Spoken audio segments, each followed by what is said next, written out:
There are a handful of people from the Old West who can truly be called legends.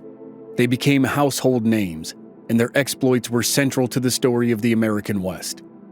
Their adventures were chronicled in newspapers, magazines, and dime novels during their lifetimes. In more recent times, they're the subjects of movies and TV shows. Some were outlaws, some were lawmen, some were showmen, and some were trailblazers. Christopher Kit Carson fit into that last category. From hunter and famed explorer to distinguished brigadier general, from Indian fighter to Indian agent and peacemaker, Kit Carson was a seemingly ordinary man who became a national icon. Born in the early days of the 1800s into a large family on the frontier, Kit grew up near Native American tribes who had always lived in the area and who saw their ancestral lands taken over by white settlers. It wasn't always a peaceful coexistence. When teenage Kit Carson moved west, he already knew a great deal about how to defend himself and survive in a dangerous world. Certainly more than many others who would take on the challenge of the unknown territory west of the Mississippi River. However, Kit had a lot more to learn, and he was an avid pupil of both the mountain men and Native American tribes in the West. Kit grew and adapted. He became an expert scout and guide, which brought him to the attention of men like Charles Bent, John C. Fremont, and eventually the United States Army. The young man became well known and trusted, and the door opened to a national reputation even though Kit himself was unaware of his fame. The soft-spoken, shy man was considered the action hero of his day, with dime novels titled Kit Carson to the Rescue. And as his reputation in the West grew, his greatest challenge came from his association with Native American tribes. As a frontiersman of the West, he knew many tribes and was friends with most, but followed orders when required. His name would be forever linked to the darkest chapter of the Navajo story, and then a historic battle against the Kiowa and Comanche in Texas. Kit Carson was one of a handful of legends who bridged the gap between the mountain man era of rugged explorers and the true Old West era of swaggering cowboys, lawmen, and outlaws.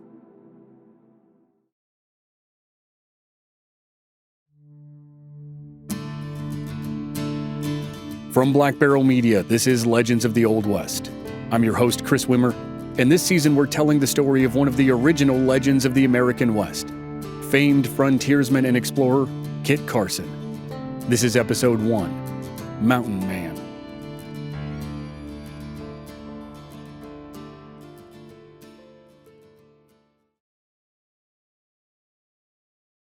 At dawn on a frosty October morning, 6-year-old Kit Carson was snuggled up in his blankets along with his brothers and sisters. He started awake when the blood-curdling screams of Indians attacking their cabin resounded through the log walls. Soon, gunshots boomed, fired by his father through the openings in the logs. It wasn't the first time. The settlers in Boone's Lick lived in a manner they termed forted up. That meant being constantly on guard against attack. Boone's Lick was right in the center of an area that would become the state of Missouri. It was founded by legendary frontiersman Daniel Boone, and his family and the Carson family intermarried and were a large part of the settlement. Kit's father and the other men often ventured out in pursuit of the raiding parties who stole supplies, livestock, and occasionally people. Kit's father, Lindsay, had 2 of his fingers shot off in pursuit of a raiding party who captured a teenage girl. Kit was only 4 years old at the time. A month later, the families at Boone's Lick were back to trading peacefully with the tribes, and the white and Indian children played ball together. Kit learned early on that relationships with Native American societies were complex and ever-changing.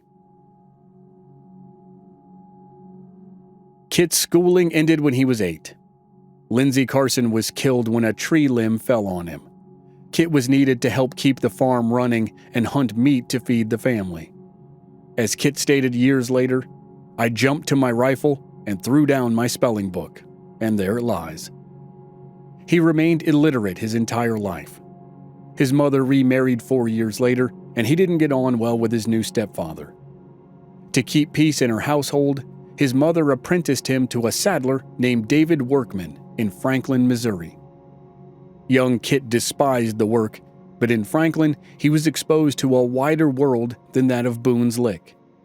Mountain men, pioneers, and adventurers moved through town on their way west to the Santa Fe Trail. Lewis and Clark's expedition had returned less than 20 years before.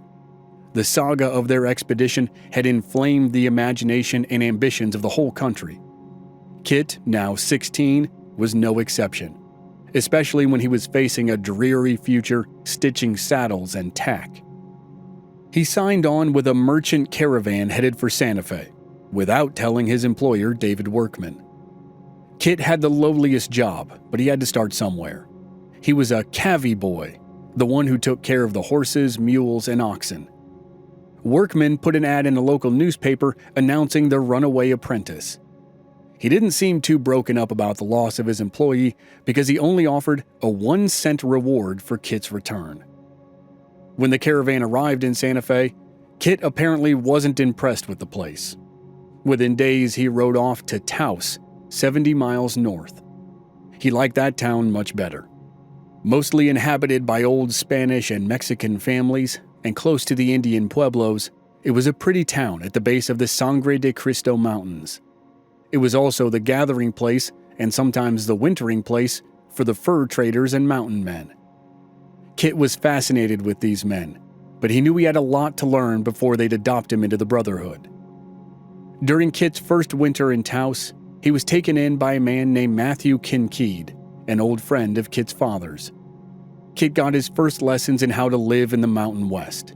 He learned how to hunt a buffalo, how to sew his clothes from the tanned hides, how to make pemmican and jerky, the essential trail foods. He also learned Spanish and a smattering of Native American dialects and languages, including sign language. His first trail job was as a cook for trapper Ewing Young. Kit learned the secret to trail cooking was meat, and lots of it. Next, he went with a caravan to Chihuahua City in Mexico, where his knowledge of Spanish paid off. Finally, after more odd jobs, he signed on with Ewing Young again, but this time for his first trapping expedition. Now, Kit Carson's real education began. Ewing Young was an experienced trapper and mountain man, a good mentor for a greenhorn like Carson. This was not a profession for the faint of heart, and few of the men who adopted the lifestyle lived to enjoy a placid old age.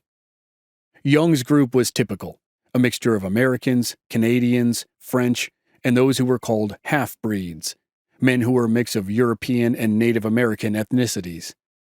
The group had its own language, a patchwork mixture of English, French, and Indian words. The work itself was hazardous and unforgiving. The fur of first choice was beaver, not the easiest animal to track and kill in the icy waters and fast-moving streams. There were the hazards of other animals, bears, wolves, and cougars, and the constant life-threatening element, the weather. Deafening thunderstorms, torrential rains, and blizzards could trap and kill a man easier than he could trap and kill an animal. But the deadliest hazards were the war parties. Their aggressiveness toward the trappers varied from tribe to tribe and sometimes season to season. Alliances were formed and then dissolved, and then reformed and then forgotten. There were marriages among the mountain men and Native American women, some just for the season and some more long-lasting. Most mountain men adopted many aspects of Native American culture, the style of dress, in buckskins and furs, the food, the style of hunting, and even warfare. They lived in teepees, building their fires and homes in the Indian manner, and many lived with their Indian wives and children within the tribe. It is said no other group interacted with the tribes of the United States as this one did. They were connected with each other and learned to respect each other, at least up to a point. Certainly there were battles and fights, but there were also plenty of mountain men who learned to communicate, negotiate, and live with the tribes. Every year, most all attended the Rendezvous, an annual gathering that was famous for its no-holds-barred activities. For days, stories and tall tales were told, dancing lasted throughout the night, liquor flowed like water, and gambling was a staple. Kit Carson learned how to survive and thrive in this environment. He was soon not just familiar with his Hawken rifle, but an expert, as Kit had been a crack shot since childhood. He acquired a set of skinning knives, was quick on his feet, developed a nose for direction, and an eye for tracking that was the beginning of his future as a famous scout. He was a sturdy young man of just 5 feet 5 inches tall, soft-spoken and soft-footed, with bright blue eyes that didn't miss much, even if he didn't always have much to say. He was honest, reliable, and trustworthy, and earned the respect of everyone he came in contact with. Ewing Young's expedition began well. They left Taos and drifted west through the northern part of a territory that would one day be New Mexico. Over a series of weeks, they worked their way west into the canyonland and timberland in the central part of what would eventually be Arizona. Mexico would continue to claim the territory for another 25 years or so, until the end of the Mexican-American War. But regardless of Mexico's claim, that land was the domain of the Zuni and the Apache. That land was totally unspoiled by any kind of industry. It was full of trees and streams and small rivers. And Ewing Young knew it was perfect for beaver. His expedition wanted to slip in and out without catching the attention of the local bands of the Apache. For a while, they were successful. But one morning, while they worked along a river, a small group of Apache approached their campground. As expected, the Apache were not happy about white trappers killing animals in lands they considered to be their hunting grounds. Some of the trappers saw the Apache coming and concealed themselves under blankets or saddles, sensing this situation could be ripe for trouble. Within minutes, the Apache turned aggressive, and many more appeared behind the first group. The trappers threw off their blankets, jumped up from their hiding places, and pulled out knives and rifles. A fight erupted, Kit Carson's first hostile confrontation, and he grabbed his rifle like everyone else. He opened fire and shot and killed an Apache warrior. When it was over and the Apache fled, some say Kit scalped his fallen foe, in the manner of most of his colleagues and the tribes they learned it from. That was in 1828, and Kit Carson was 19 years old.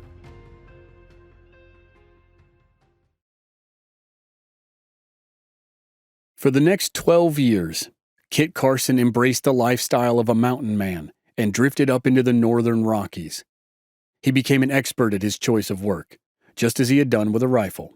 He trapped, explored, tracked, and survived in situations in which most people would never attempt. Sometimes the land he strode through had never before seen a boot print.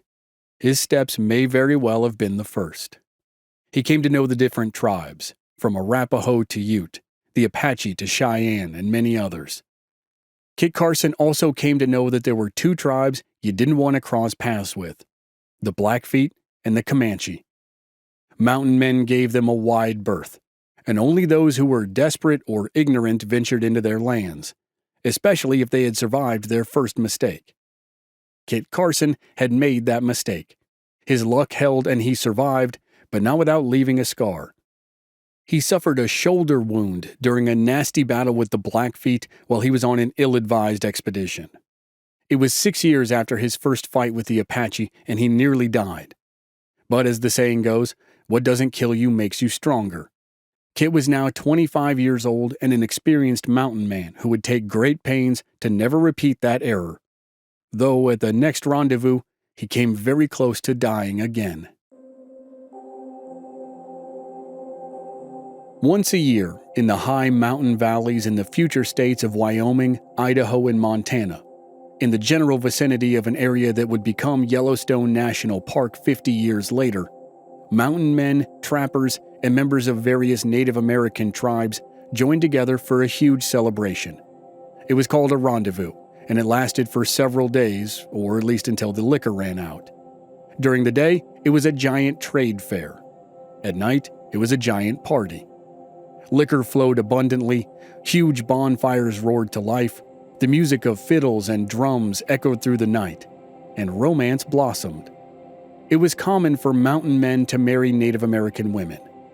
Dancing was always on the menu, and one night during a dance where women chose their partners, a beautiful young Arapaho woman named Singing Grass chose Kit Carson. That angered a French-Canadian trapper named Jacques Chignard, who had a bad reputation and was wildly smitten with Singing Grass. Jacques was a big man with an equally big mouth. Over the next few days, he drank heavily and ranged throughout the camps insulting Kit Carson, Americans, and Singing Grass. Some say he attempted to force himself on her. Carson grew weary of Jacques' behavior and told him so. Both men hurried to their respective camps to get weapons. They jumped on their horses and turned their quarrel into an updated version of a medieval joust. Kit and Jacques galloped into the main gathering space at a breakneck pace and fired at each other as they charged. Jacques' horse jigged as his gun went off, and the shot that could have killed Kit Carson grazed Kit's cheek and took off a small piece of his ear.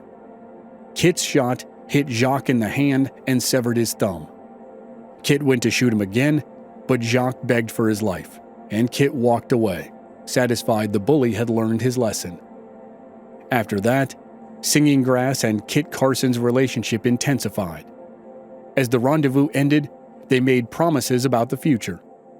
A year later, they were together again and married in an Arapaho ceremony with the blessing of her family. The couple began their lives together, and for the next few years, they ranged all over the West. They remained devoted to each other, and Singing Grass was always at Carson's side. It wasn't lost on Kit's friends and associates that his buckskin clothes were now better quality and looked nicer than they had in the past. Kit and Singing Grass had a daughter, Adeline, whom they named after Kit's favorite niece. For 2 years, they were a happy family. But when a second pregnancy happened, it ended in the painful way that many ended in the West. Singing Grass gave birth to another daughter, but the birth was difficult. Singing Grass died shortly afterward, and Kit was left alone, mourning his first love and raising 2 small children.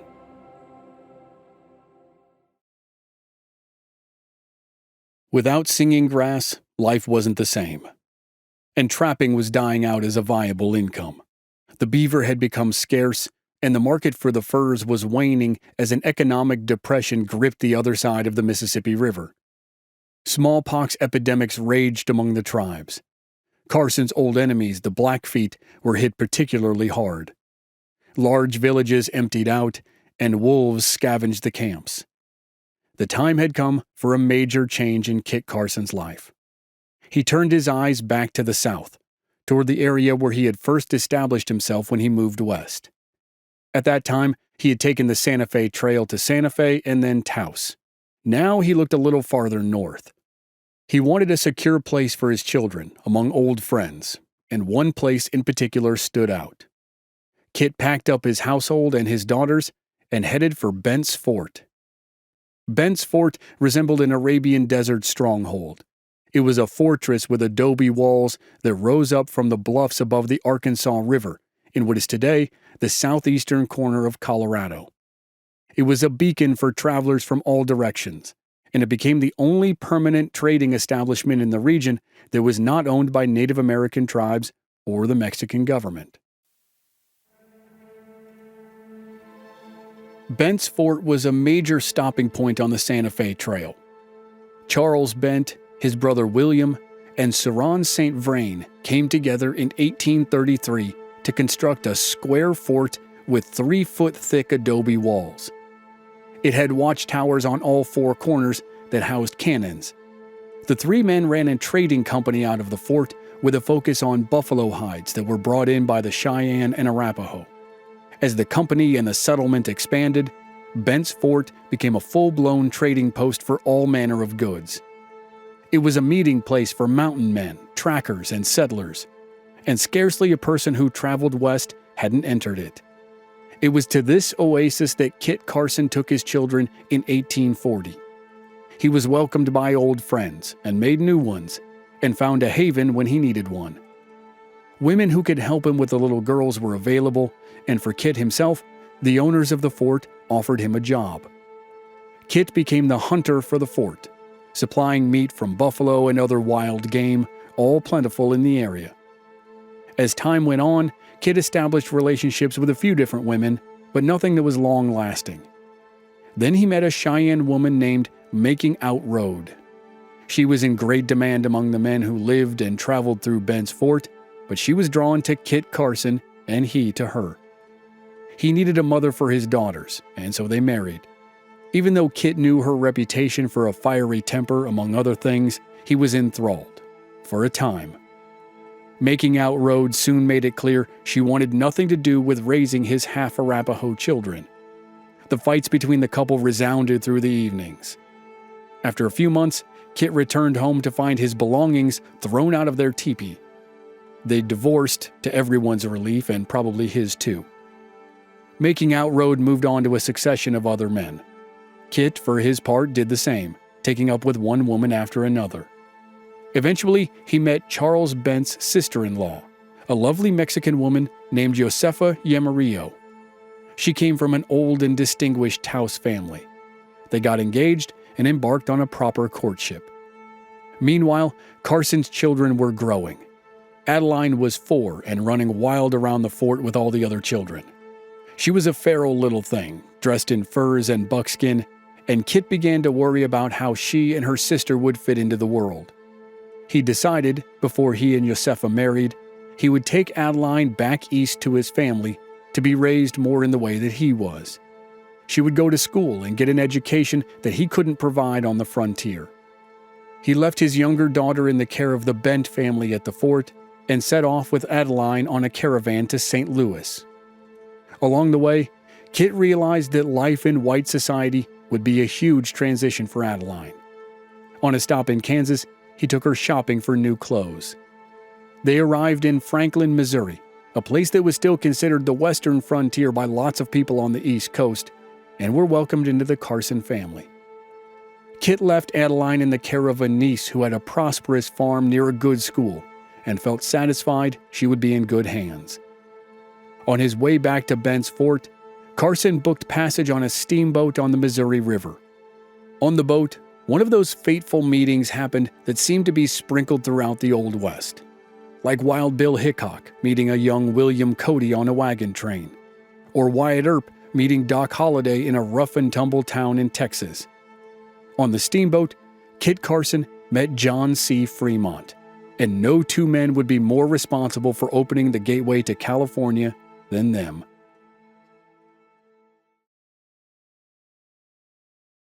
One evening, while Kit strolled the deck, he bumped into Fremont. They struck up a conversation, and Fremont said he was heading west with an expedition to find a better northern route to the coast than the perilous Oregon Trail. Fremont intended to go to South Pass and see for himself. Carson told Fremont he had spent considerable time in the mountains and offered to guide them. Fremont asked around about Carson and heard nothing but high praise for Carson's skills and reputation. Kit Carson was hired as the guide for John C. Fremont's first expedition. Fremont was a unique individual. He came from an impoverished but distinguished Southern family.